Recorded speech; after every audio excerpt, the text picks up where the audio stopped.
Sing joyfully to the Lord, you righteous. It is fitting for the upright to praise him. Praise the Lord with a harp. Make music to him on the 10-stringed lyre. Sing to him a new song. Play skillfully and shout for joy. For the word of the Lord is right and true. He is faithful in all he does. The Lord loves righteousness and justice. The earth is full of his unfailing love. Let's look to the Lord in prayer. Our most loving, gracious Heavenly Father, as the psalmist says, on this day of thy resurrection, we are worshiping you as a church, though we are in our respective home. You know, Lord, we are united in our spirit, in our prayers, in our praises. This morning, as we set apart time to sing praises unto you, to bring all our supplications at your feet, to meditate upon thy word, Father, we want you to speak to us. Let your name be glorified through every expression of our worship this morning. In Jesus' name we pray. Amen. In opening, let us all sing this beautiful, familiar hymn, All Hail the Power of Jesus' Name. It is 72 in the red hymnal.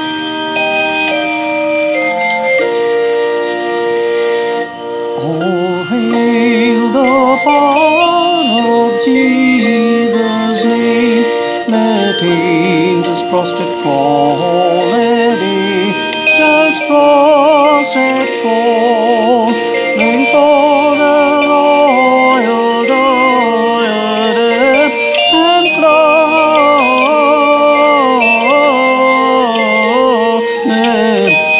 him, crown him, crown him, and crown him Lord of all. Ye chosen seed of Israel's race, ye ransom from the fall, ye ransom from the fall. Hail him who saves you by his grace and crown him, crown him, crown him, crown him, and crown him Lord of all. Oh, that with yonder sacred throng we at his feet may fall, we at his feet may fall. We'll join the everlasting song and crown him, crown him, crown him, crown him, and crown him Lord of all.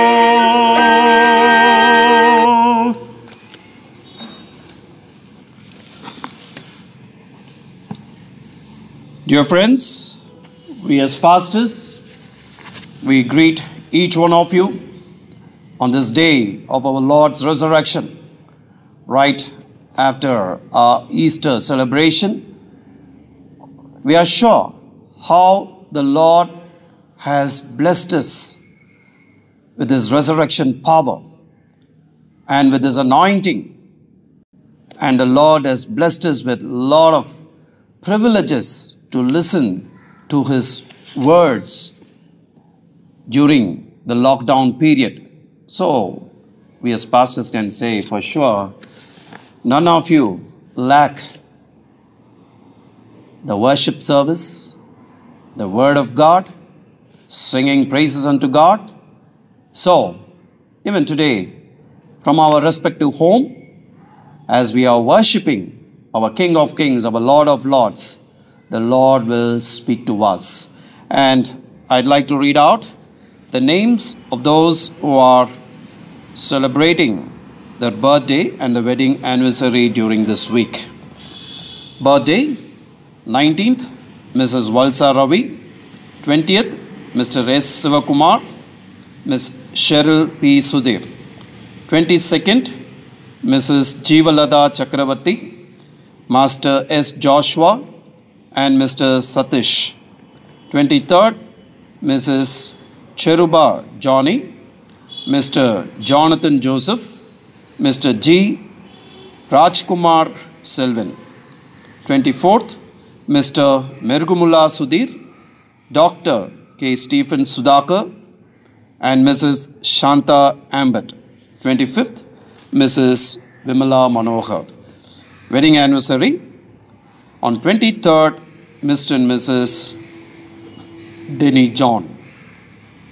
So, as pastors, we greet and bless these children of God along with our congregation for God's blessings to be upon you during this new year in your personal life, in your family life. Let's look to the Lord in prayer.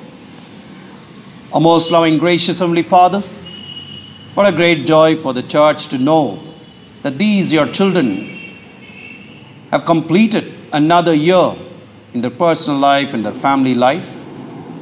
And we thank you for your protection, your providence. We thank you the way you have preserved them as Jehovah Jireh, as Jehovah Rapha, Jehovah Shalom, as Ebenezer. And Father God, you have led them thus far. You know how much these, your children, are dependent on you, taking into account that you are our Creator. And Father God, during this new year, whatever their heart's desires are, their prayers, petitions, you fulfill your desires according to thy riches and glory, and thy children will be as great witnesses unto you. And Father God, let your hand which leadeth be upon these your children, so that these individuals and this married couple will continue to say, we will live for God's glory. So we as a church, we bless them for many more wonderful, blessed, marvelous years in their life. In Jesus' name we pray. Amen. And now I request Swarup and his team to lead us into a time of singing praises to our Lord. And we know how some of our people from their respective home as a team, they are helping us in singing praises to our Lord. So let's join with them and lift the name of our Lord through our praises this morning. Good morning, church. We want to praise God again for this opportunity that God's given us to worship with all of you. Before we start, let me read Psalm 46 and verse 1. It says, God is our refuge and strength, our very present help in trouble. Therefore we will not fear, even though the earth be removed, and though the mountains be carried into the midst of the sea. Verse 10 says, be still and know that I am God. I'll be exalted among the nations. I'll be exalted in all the earth. And this morning, let's just remind ourselves that in a situation like this, all we can do is be still, because our God is a God who is in control. And as we sing these songs of praise, let's just worship Him. Let's just put our focus, bring our focus back to Him. The first song, O Lord my God, how great Thou art. Then sings my soul, my Savior God to me. How great Thou art, how great Thou art. Then sings my soul, my Savior God to me. How great Thou art.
fact, how great our God is, that He holds everything together. Our God who spoke and everything was made, our God who holds everything together. He is the God whom we worship. The next song that we're going to sing might be a new song for some of you, but I pray and hope that the lyrics will minister to all of you. It says, I'll raise a hallelujah in the presence of my enemies. I'll raise a hallelujah louder than the unbelief. In a situation like this, unbelief creeps in and sometimes we begin to doubt God. But I pray that this song will minister to all of us.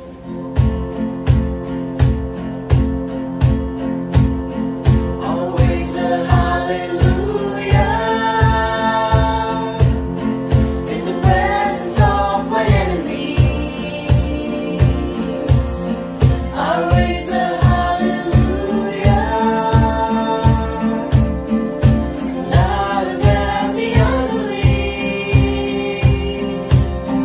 I raise a hallelujah. My weapon is a melody. I raise a hallelujah. Heaven comes to fight for me. I'm gonna sing in the middle of the storm, louder and louder. You'll hear my praises roar up from the ashes. Hope will arise. Death is defeated. The King is alive. Always a hallelujah with everything inside of me.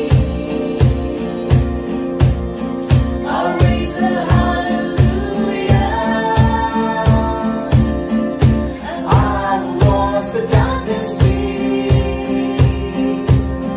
I'll raise a hallelujah in the middle of the mystery. I'll raise a hallelujah. Declare it. Fear you lost your hold on me.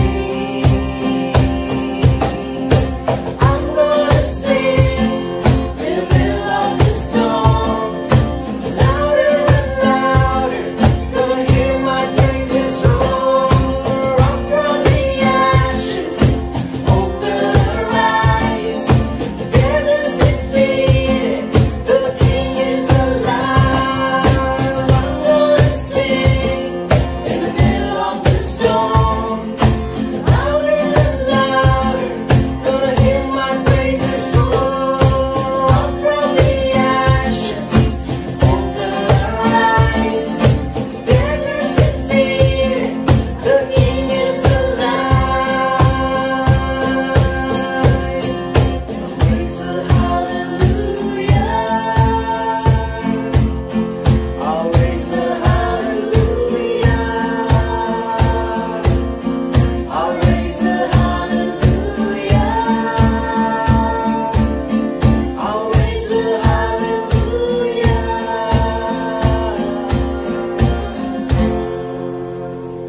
Yes, Lord, we thank you because you have enabled us to raise our song of praise even in the presence of our enemies, even louder than our unbelief. Lord, sometimes we doubt, sometimes we fear, but Lord, we thank you because of the assurance that we have, that because you are with us, we do not have to fear.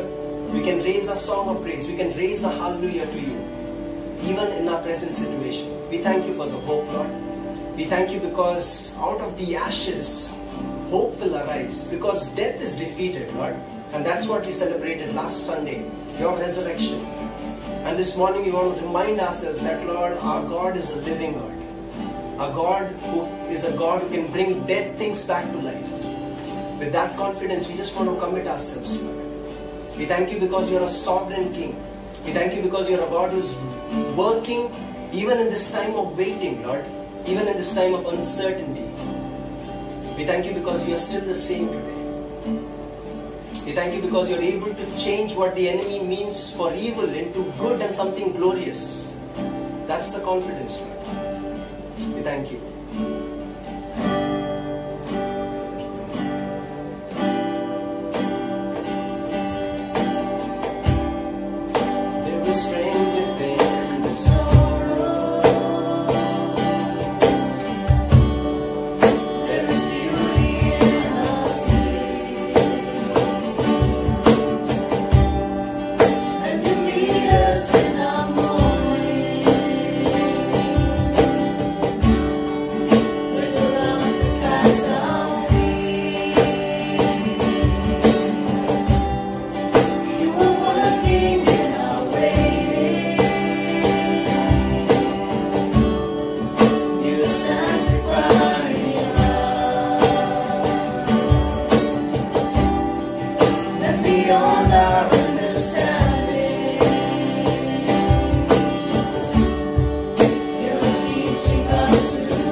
faithful forever, perfect in loving us, Lord, and you are sovereign over us, over our state, over our nation, over this entire world. And we thank you that irrespective of what is happening in the world, we can trust you, Lord, and we can hold on to you and to your promises. We thank you because you are in control of the COVID situation, and we know that you know the end from the beginning. I pray that, Lord, you will sustain us through this, Lord. You will give us the grace through this. And you in your grace and mercy will help us to see an end to this situation. We thank you, we praise you. We give you all the glory and honor. In Jesus' name we pray. Amen. Now let us spend some moments in an attitude of prayer.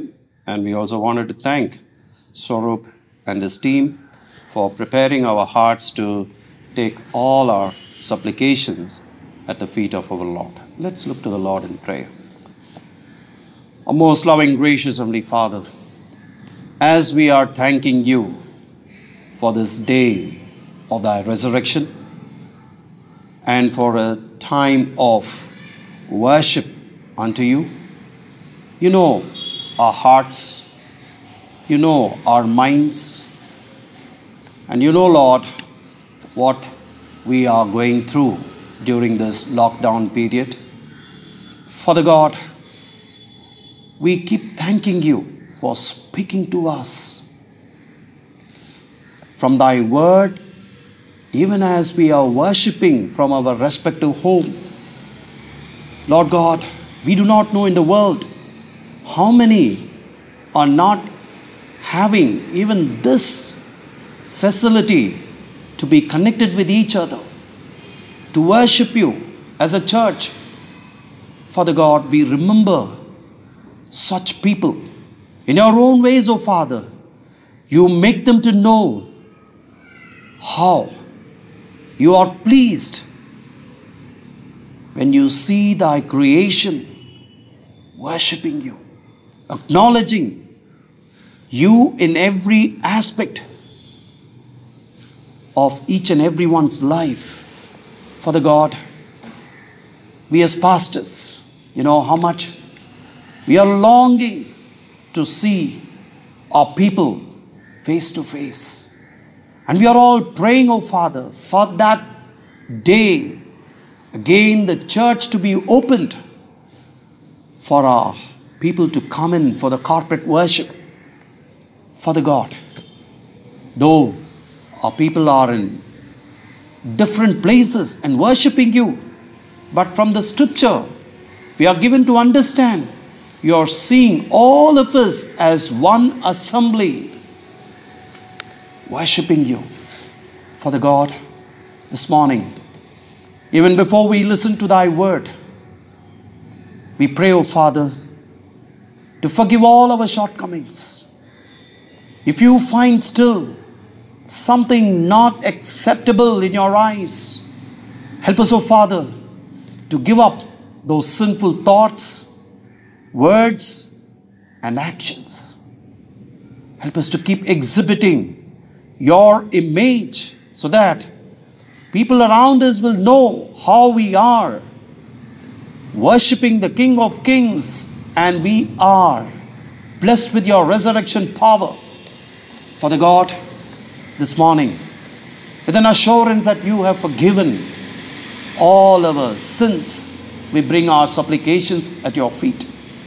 Father God, during this lockdown period, because of this coronavirus, you know how we as pastors are ministering unto you by calling our people over the telephone, mobile, and we thank you for enabling us to pray along with some of our people. And Father God, we pray especially for all the elders in our church. We thank you for enabling them to come through thus far during this lockdown period. Protect them from all harm and danger, from all kinds of physical weaknesses, O Father. And we pray for those who are homebound, those who are on the bed for months, for years, Father God, we remember not only our church members, but also those who are going through difficult times among our friends and relatives. Father God, you touch them and you heal them, O Father. And Father God, we pray for those who are going through moments of loneliness.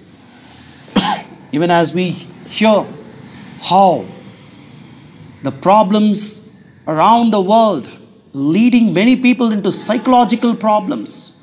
Oh Father, you deal with such people that they have to look to you and to be positive about every aspect in their personal life and also whatever happening around the world. And Father God, we pray for the 10th standard children who are ready to start their exams. Even as we hear 9.5 lakhs children are waiting to do their exams. And along with them, oh Father, all the college going students are clueless when their academic year is going to get over, when they are going to do their exams. Father God, you are on the throne. You know the best for thy children. So Father God, let not the youth as well as the children in our church, in our society, get worried about the situation prevailing. But help them, O Lord God, to be prepared. And Father God, we pray for those who are waiting upon you for various needs in their personal life, in their family life. You, as our prayer answering God, listen to their cry. And Father God, we also pray for those who are doing business in our church. As we talk to them, their eyes are set upon you. And they are so sure that faith is in you. And they are so sure that you will enable them to revive their business. We stand along with them and pray, oh Father. And also, Lord God, we pray for all those who are in the corporate world with various responsibilities, leadership. What are the tensions they are into? Father God, let their eyes be set upon you. Let them be focused on you, O Father. And you will enable them to see how their companies are going to sail through this recession period. Father God, we pray for our society. From the news, we are seeing how people are committing suicide. Murders are taking place. And alcoholics, they are not able to control their anger, emotions. And it is creating a lot of social problems, oh Father. And we hear stories about how frustration among the leaders, the world leaders, as the whole world is having a question from where this coronavirus has started. Who is the cause for this? How to bring those people even to books, Father God. But it's our prayer. Let all the world leaders and those doctors, sanitary workers, police, and all those who are working as a team to erase this virus from the face of this earth, to work in unity, O Father.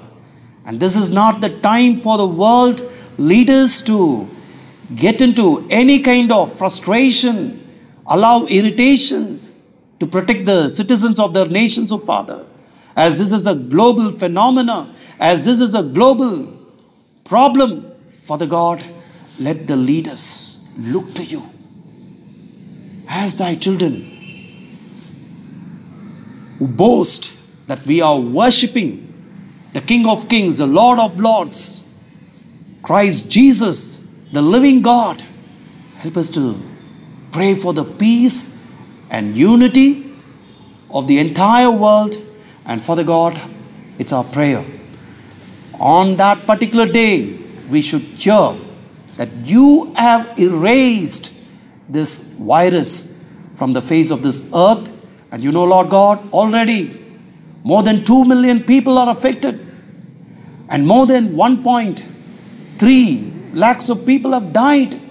And Father God, we also thank you for all those who have recovered from this virus. We thank you, Lord God. That gives us the hope. So Father, you be gracious upon thy own creation. And it's our prayer. People should not have any doubt about your almighty power. You are on the throne. And Father God, we also continue to pray for our churches in Vaitishwar and Koil, in Chidambaram. Let those pastors continue to pray for their congregation, and in whatever way they can be a encouragement. Father God, you guide them with your wisdom. Protect all our people there. And Father, we pray for our episcopal leaders. You know, Lord God, how we all are waiting for the return safely. Father God, next month, we wanted to see our Bishop Dr. E.D. Esuratnam and Mrs. Evangeline Esuratnam returning to Chennai safely and take care of the children and their families, oh Father. And wherever they are, let your presence surround them. And Father God, we pray for all the officers, district superintendents, not only Chennai Regional Conference, but across MCI. And we pray for all the deaconesses. And we also pray for all our other bishops of all the other conferences.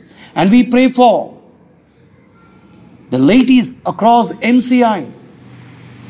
And we pray for the pastors. You know, Lord God, how pastors are looking to you, not only to take care of their congregation, how to do the ministry in the days to come. And also, Lord God, some of the pastors even thinking how to manage the financial aspects. So Father God, you are a Jehovah Jireh. You will provide the needs of every other pastor across MCI, in our conference, and we all of us together will say, because we serve you, we have never lacked anything. And Father God, we pray for peace in different parts of the world, and continue to speak to us this morning again, as you have brought our pastor Andrew Natarajan with your word. Let every word encourage us, strengthen us. Let every word give us the hope of Father. So you fill him with your power, anoint him, and you use him as your mouthpiece this morning, so that we will ponder upon thy word. We ask you this in the name of our Lord and Savior Jesus Christ, who has taught us to pray. Our Father, who art in heaven, hallowed be thy name. Thy kingdom come, thy will be done on earth as it is in heaven. Give us this day our daily bread, and forgive us our trespasses as we forgive those who trespass against us. And lead us not into temptation, but deliver us from evil. For thine is the kingdom, the power, and the glory, forever and ever. Amen.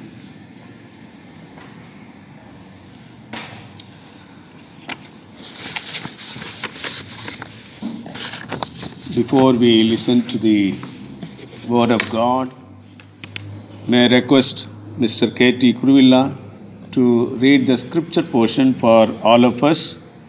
The portion taken for our meditation is from Gospel according to Matthew, chapter 28, verses 18 to 20.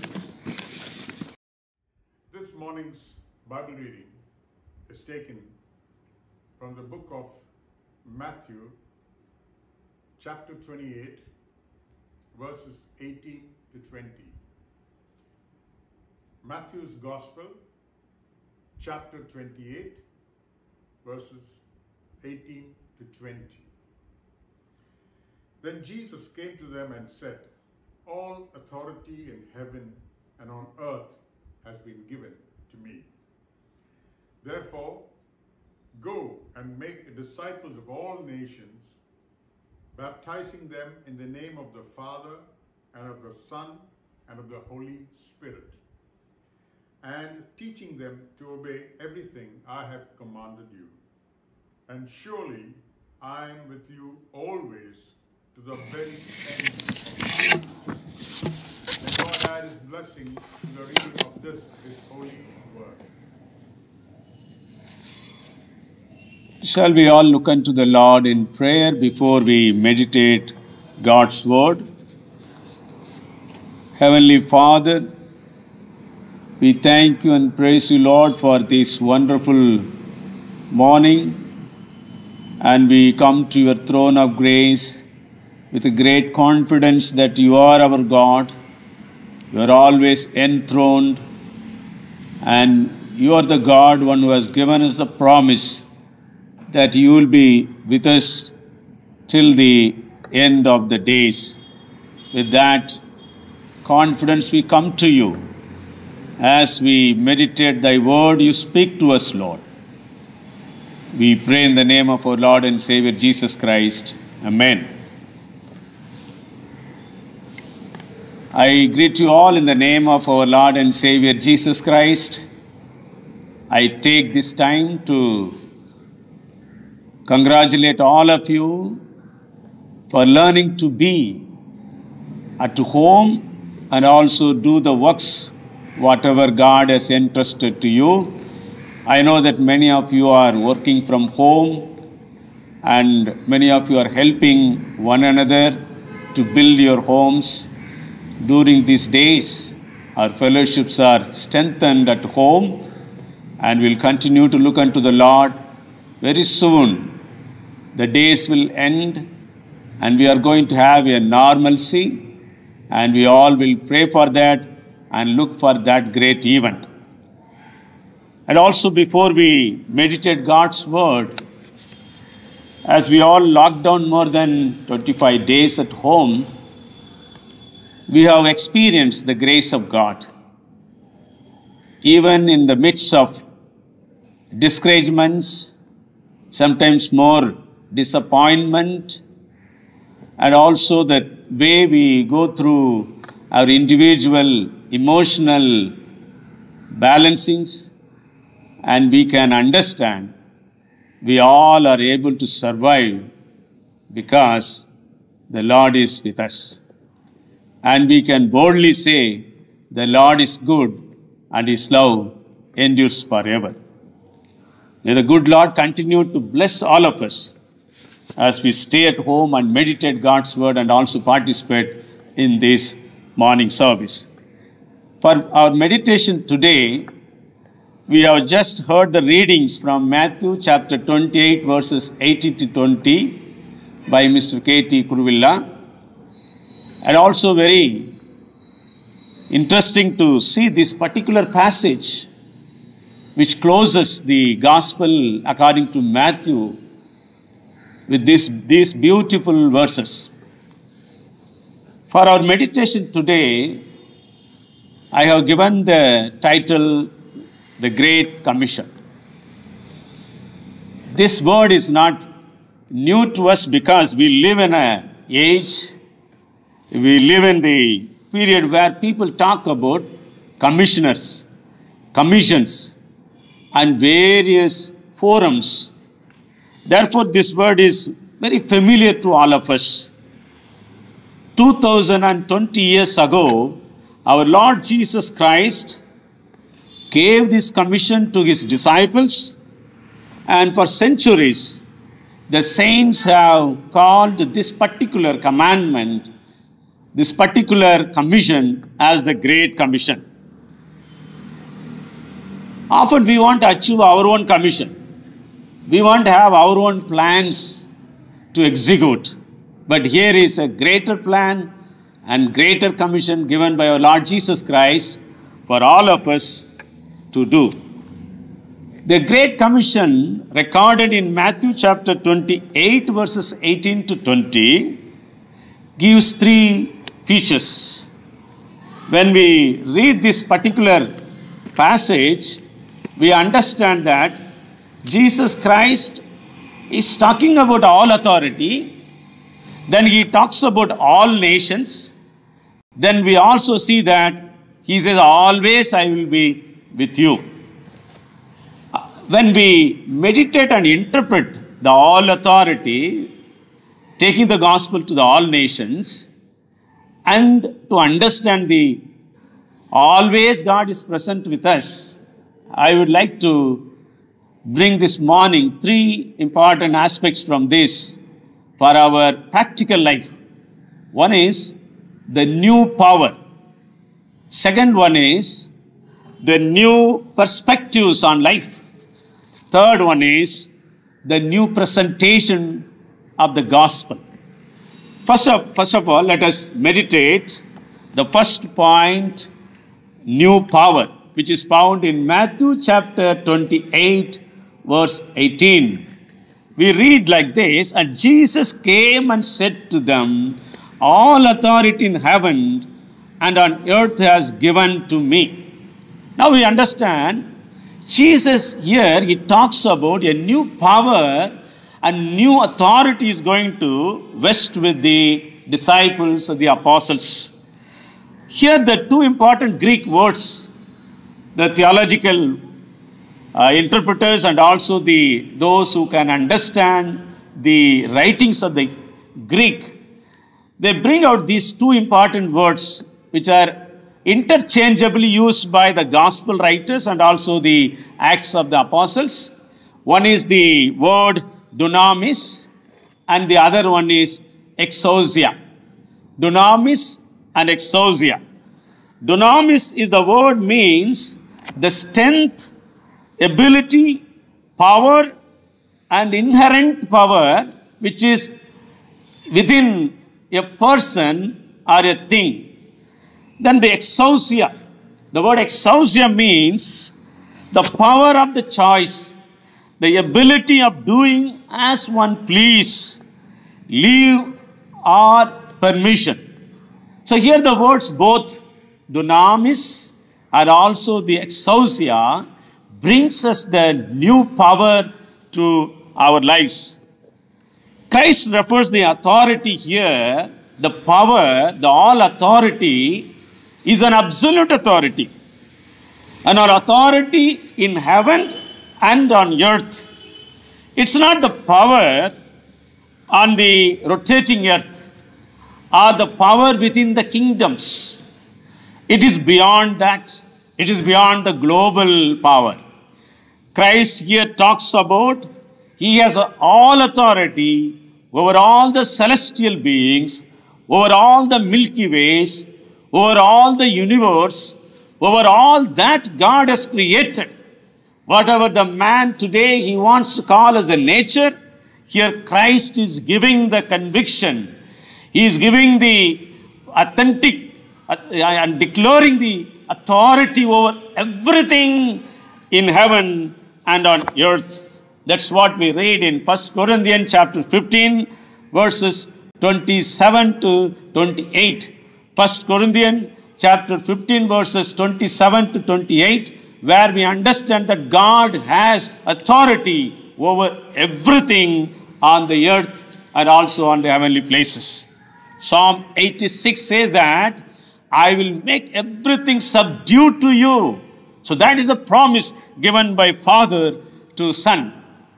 A cosmic dominion has come to Jesus Christ today. And he got the power over everything, all authorities, over all the powers of the darkness, over all the spiritual forces of evil, over all the heavenly realms which are recorded in Ephesians chapter 6, verse 12. Ephesians chapter 6, verse 12 talks about that how Christ has power over everything.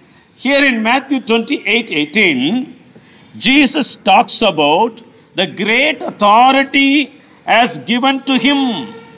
All authority vested with Christ now.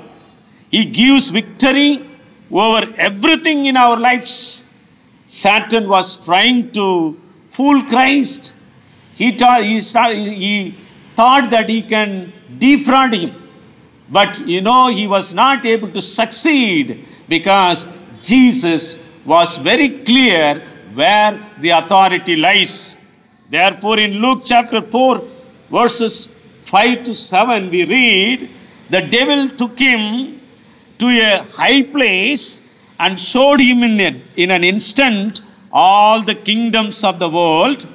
And he said to him, I will give you all their authority and splendor, for it has given to me. I can give to anyone I want to. But Jesus did not believe this particular promise because he knew that it is absolutely a lie. Because Satan is a liar from the beginning. He is the father of lies. Therefore, Christ cast him out and he sent him away from him. And he wanted to have this authority in a rightful way. Therefore, he committed his life, submitted his life to Jesus, to God, and Jesus Christ, through his prayer and obedience, through humility, he obtained this authority. St. Paul desired to know this particular power of resurrection of Jesus Christ, and he wanted to participate in it. In Philippians chapter 3, verses 10 to 11, he says that, Philippians chapter 3, verses 10 to 11, I want to know Christ and the power of his resurrection and the sharing of his sufferings by becoming like him in his death, if somehow I may attain the resurrection from the dead. So Paul here desires to become like Jesus Christ, to have this power of the resurrection. So in order to participate in the first resurrection, we should participate in the sufferings of Christ. Jesus Christ had a vision statement, which we read in Luke chapter 19, verse 10. He says, for the Son of Man came to seek and to save what was lost. Jesus also had a mission statement. He said that in Luke chapter 10, verse 19, I have given you authority to trample on snakes and scorpions and to overcome all the power of the enemy. Nothing will harm you. You are not alone, but God is always with you with this great authority. Jesus told his disciples, you will receive power when the Holy Spirit comes upon you. We read in Acts chapter 1, 8, that power comes upon us, that makes us to be witnesses in Jerusalem, in all Judea, and in Samaria, and to the ends of the earth. Today, when Jesus talks about all authority, he refers to the new power given to all of us. The power of God was always understood with the anointing of the Holy Spirit. Every successful person of the Bible, they always claimed this power. Say it a prophet, or a king, or a priest, or a judge, or a missionary, or an apostle, or a disciple, or an evangelist. All of them had claimed this power. Through that, they had victory over everything. This morning, the Lord is reminding us and telling us that I have given you new power. You wait upon the Lord and get that power and renew that power, and with that power, you go out. Secondly, that power gives us the new perspectives in our lives. That we see in Matthew chapter 28, verse 19. New perspectives. Go therefore and make disciples of all nations, baptizing them in the name of the Father and of the Son and of the Holy Spirit. The new perspective.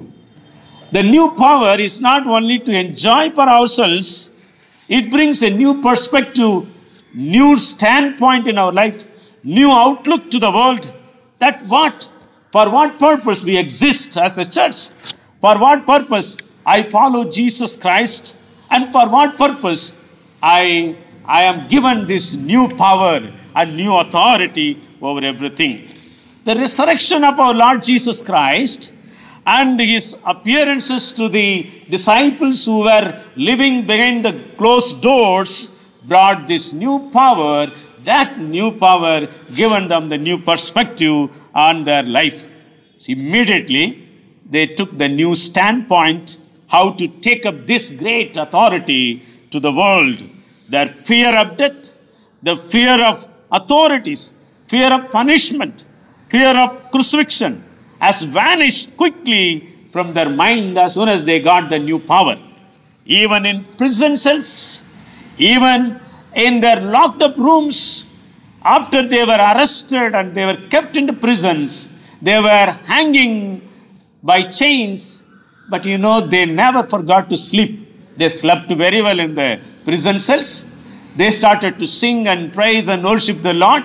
How that daring, the boldness have come because the new power helped them to overcome all those things which were threatening them in their lives.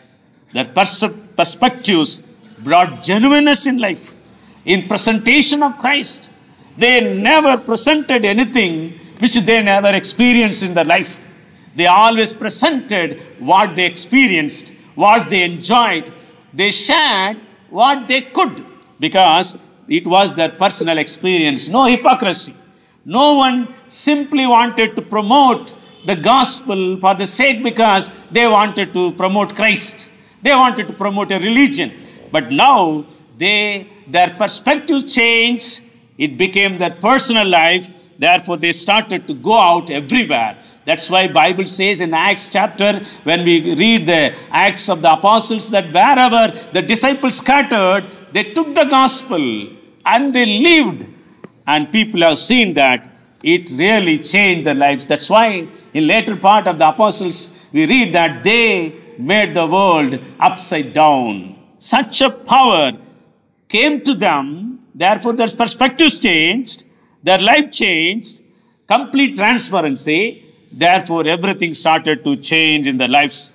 The apostles, the 7 deacons, the disciples, and everyone who believed in Jesus Christ as Lord and Savior became mission workers because they all became unorganized mission workers. Nobody paid them. And their whole life became a mission because they understood for that purpose only they were given that new power. The new job of apostles was to make disciples, means to make followers of Christ, and also to learn and practice and continue in this new way of life for the lifetime, and it required the lifetime commitment from everyone. Go and make disciples is imperative, a command, and also an order for the apostles to obey. Someone said like this: a missionary is God's man in God's place, doing God's work in God's way for God's glory. Let me repeat it again. A missionary is God's man in God's place, doing God's work in God's way for God's glory. So wherever we are placed, whatever we are going to do, everywhere we are placed as missionaries. Saul, who is also known as the Paul, he understood this great commission and took it very seriously, and he went with the vision and mission of Christ. He went to seek and save the lost in the world, and he changed his entire life. On the way to Damascus, God met him and changed his vision, and all his blind zeal for God became meaningful, convincing to meet people and bring people to Christ. And we understand that in his life, the later stage, in the light of the gospel, he started to declare, except the power of Christ, except the gospel, everything else in my life is dust and dung.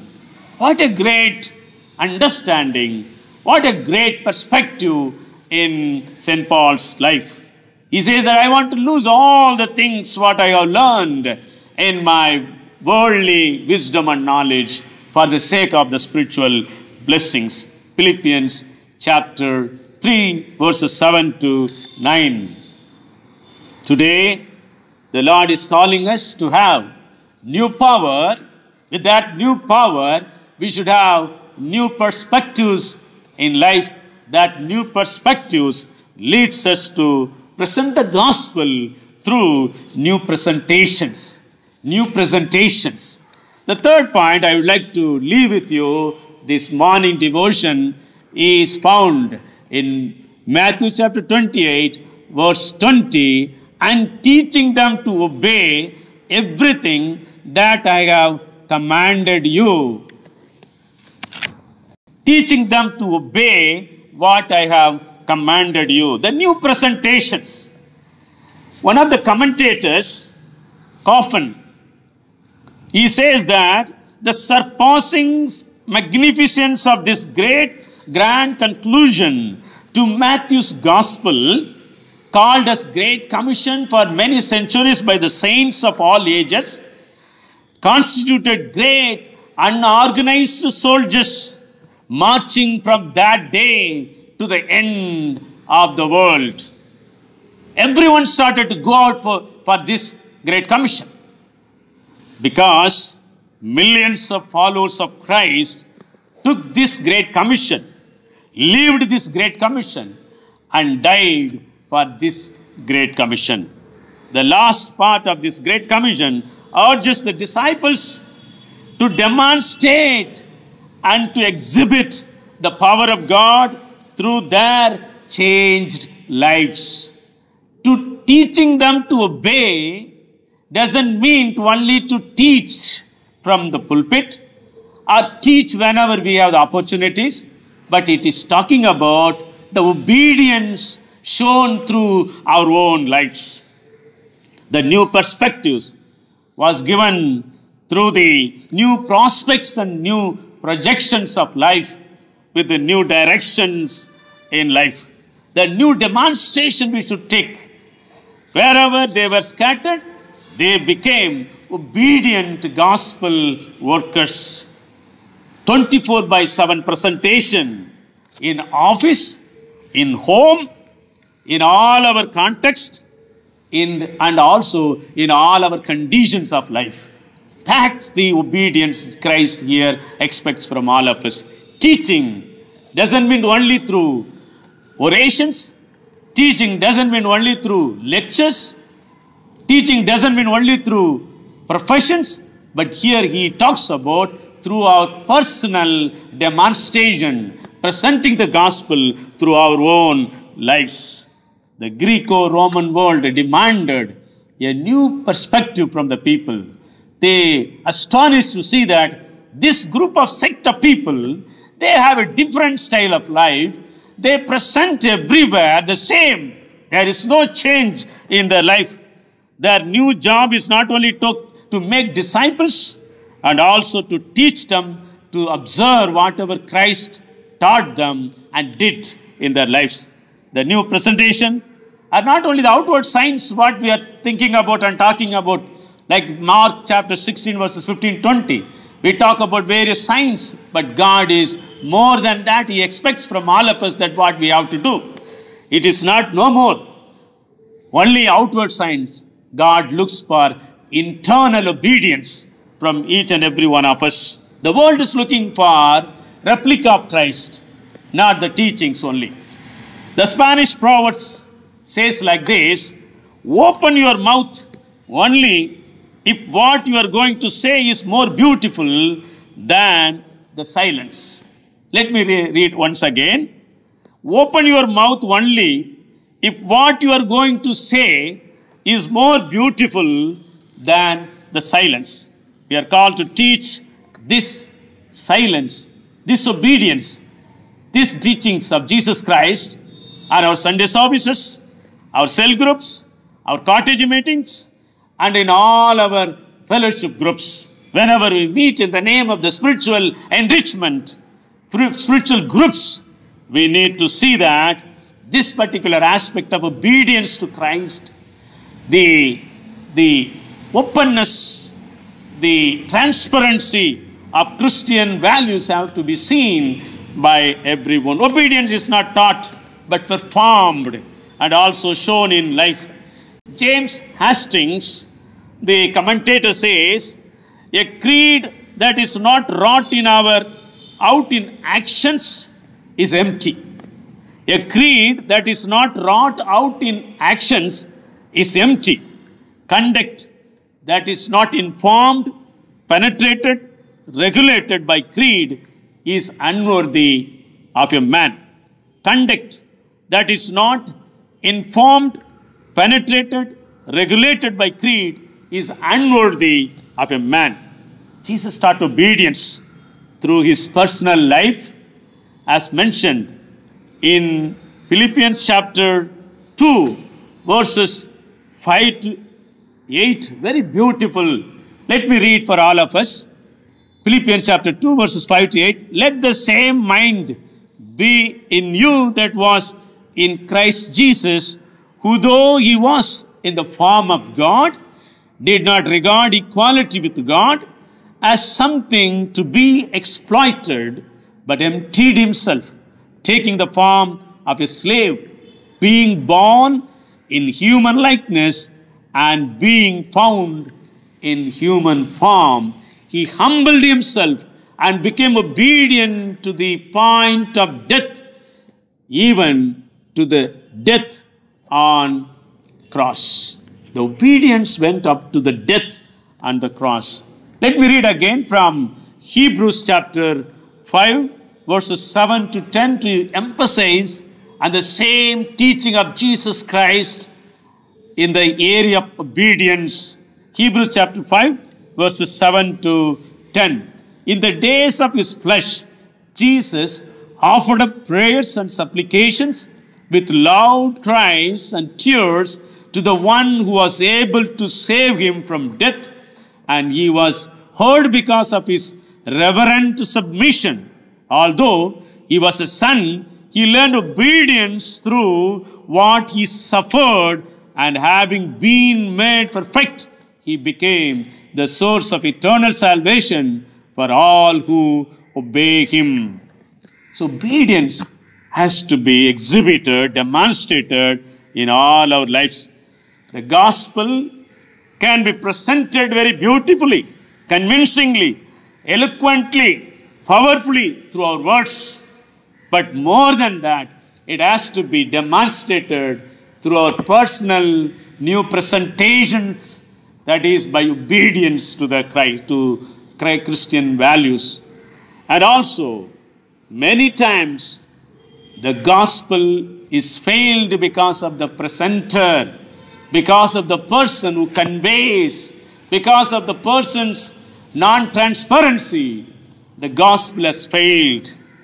No, the Bobby Harrington and Bill Hull, the two authors, they say that on the article of Great Commission, they say, the great omission in the Great Commission is the absence of accountability. The great omission is in the Great Commission is the absence of accountability. Today, the one thing is missing in Christendom is accountability. When we work accountability into our own lives, we begin to cultivate order and effectiveness to this gospel. I understand the accountability is both ways. Both the trainer and the trainee. Both the person who is going to disciple and who wants to be a disciple. It's two ways. Both have to have the accountability to one another. You know, today we are failed to have the accountability, the spiritual accountability, the spiritual auditing of one another. Today, this particular verse talks about the new presentation of our lives, demands the new accountability to one another. Auditing of our spiritual life to one another is very, very important to grow as a Christians. You know, the gospel went very fastly, like this virus what we are seeing today, on those days in the early Christianity, but later it slowed down. For one reason, the gospel went and traveled through various nations and cultures and contexts, and it was diluted adulterated because of the presenter, because of the people's ethos. The cultural ethos are added into it. The pure gospel lost its power. Once again, Christ reminds us today through this passage, He has given us the new power, and also He has given us the new perspectives on life, and He expects us to present this gospel with the new presentations. You know, the promise, the concluding promise is, I am with you always to the end of the age. What a great promise God has given to us. He is going to be with us throughout our lifetime when we go with this new power, with the new perspectives on life, and also when we do and perform and demonstrate the new presentation of the gospel through our own transparency and obedience and accountability, we are going to reap greater ministry in the days to come. May God bless all of you to enjoy this greatness of God. Amen. Taking into account the word which has come to us this morning, let us all sing in an attitude of prayer this beautiful hymn, We Have a Story to Tell to the Nations. It's 410 from the red hymn.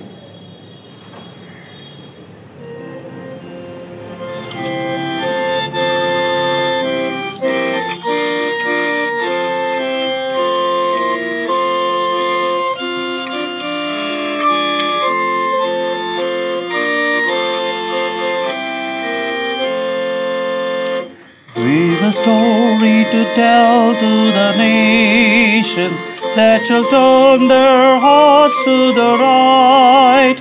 A story of truth and mercy, a story of peace and light, a story of peace and light.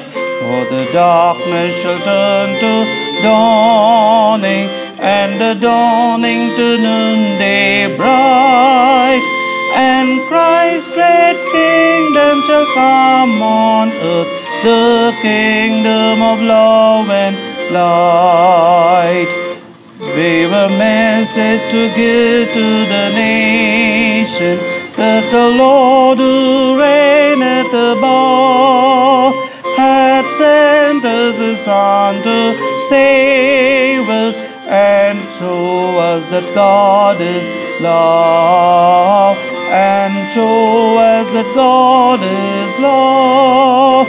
For the darkness shall turn to dawning, and the dawning to noonday bright, and Christ's great kingdom shall come on earth, the kingdom of love and light. We've a Savior to show to the nation, who the path of sorrow hath trod, that all of the world's great peoples might come to the truth of God, might come to the truth of God. For the darkness shall turn to dawning, and the dawning to noonday bright, and Christ's great kingdom shall come on earth, the kingdom of love and light. Most gracious, ever-loving Father, we thank you, Lord, for this morning service from the beginning till the end. You enabled all of us to sit quietly, participate in this full service, and worship with the church, even though we are in our homes. Thank you, Lord, for enabling all our family members be connected with the church in spirit. Thank you for thy word which has come from the heavenly places. We thank you, Lord, for the new power you have given to all of us to have the new perspective in our lives and continue to present this gospel through our own personal life demonstrations. Exhibit the love of God in action through each and every moment. Help us, Lord, that we will exhibit it by obedience to gospel. We thank you for the Holy Spirit whom you have given to us to be with us and guide us in our lives. Oh Lord, we once again pray that soon this lockdown period will be over and the virus will be subdued and the epidemic will come to an end, and we will all once again resume our normal life according to thy power and will. We surrender all of us into thy holy hands. All glory and honor to your name. We pray in the name of our Lord and Savior Jesus Christ. Amen. Now the grace of our Lord Jesus Christ, love of God the Father, and fellowship of the Holy Spirit be with you all and remain with you all, now and forevermore. Amen. Oh.